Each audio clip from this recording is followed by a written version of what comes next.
Good morning, sunshine. Oh, well. It's Mr. David Velasco. Oh, sorry, I wasn't talking to you. I was actually talking to the sun. It's beautiful today. So who do we have this fine Monday morning on Community Association Car Chat? I'm so glad that you asked that, David, because today we have a very special guest. Right, it's Monday. We have special guests on Monday. So today we have Mr. Mark Hall, and he is the owner and CEO of MCH Consulting. Mark, welcome to the show. Thanks for being here. Can you tell us and our viewers a little bit about yourself and your company? What do you guys do over there? Well, good morning, guys. Thanks for having me. By the way, I'm in the Sunshine State, and I've got no sunshine today. It looks like I shipped it up north to you guys. Yeah. It's Thank you raining very much. and thundering. So MCH Consulting, we specialize in residential security assessments in condominiums, gated communities. Okay. Myself, I'm a 20-year retired law enforcement officer, bachelor's degree in public safety administration, got my board certification in security management. I am a licensed CAM in Florida. I've served as a task force member for CAI, writing the security best practices manual for board members and property managers. For the past 10 years, I've conducted assessments from Las Vegas to Baltimore to Miami. Very cool. Now, you and I have talked offline about a very specific set of letters and numbers. So can you tell our viewers what is FSS 768.0706, which is a statute for multi-residential property safety and security? Can you help us with understanding a little bit what that is all about? Yeah, back in March, the legislature in Florida passed a statute, and it discusses security measures that must be implemented and then confirmed by a properly credentialed inspector. It provides the property owner or the association with a presumption against liability in connection with criminal acts that occur on the property committed by third parties. That's quite a legal mouthful. Can you explain for our viewers how would that benefit an association? So, well, one, the assessment helps make the property obviously safer. Okay. But the purpose really of the statute is to enable associations and property owners to avoid frivolous lawsuits by people who are attempting to file lawsuits for what they would consider negligent issues. But if you've had this assessment, you have a protection against that. Okay, so I've heard of similar statutes in other states, but so this is specific to Florida, I'm guessing? This is a statute specific to Florida. All right, so what criteria has to be met for this presumption against liability? There's got to be a threshold or something. So the statute's very specific. It has to be what's called a CPTED assessment. CPTED is an acronym for crime prevention through environmental design. And the person carrying out that assessment has to be credentialed by the Florida Crime Prevention Training Institute, not just anybody. There's 7 specifics. 1, recorded security cameras at entry and exit with a 30-day storage. It has to have a lighted parking lot with what's called 1.8 foot candles per square foot of illuminance. It has to have lighted walkways, laundry rooms, common areas, and porches from dusk to dawn.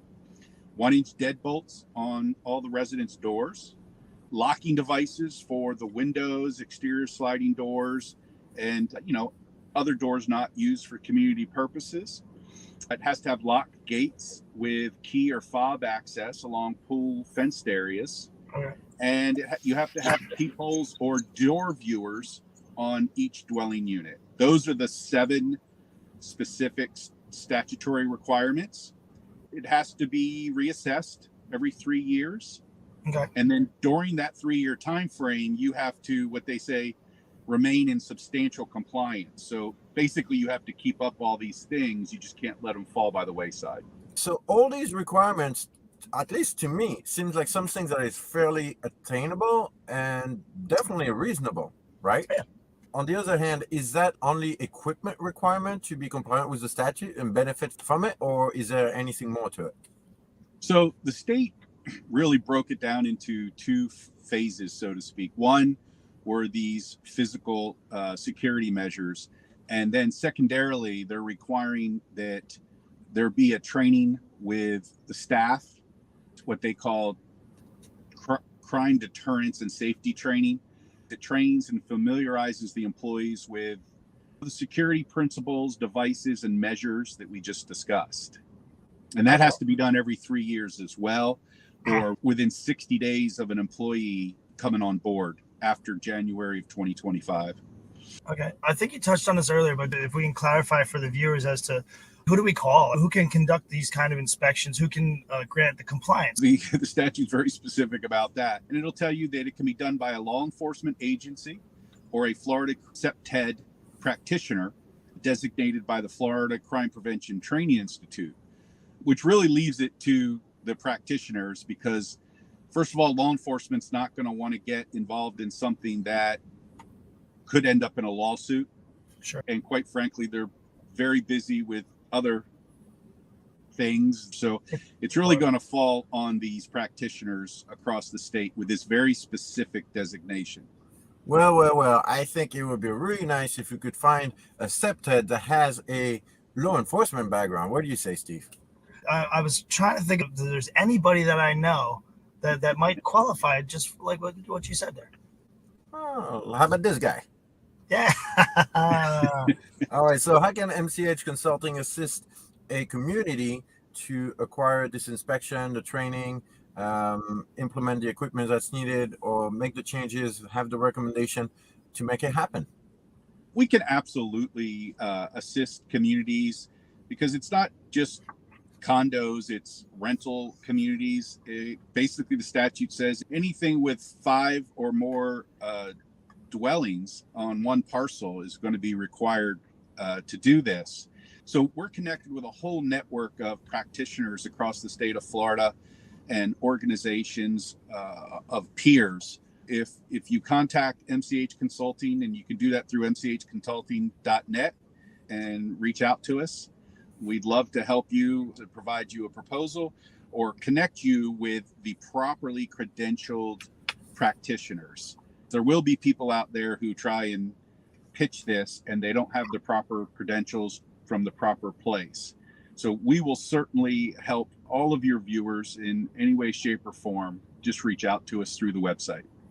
And we know you're a member of CAI, so you are a trusted member of our community association, business partners.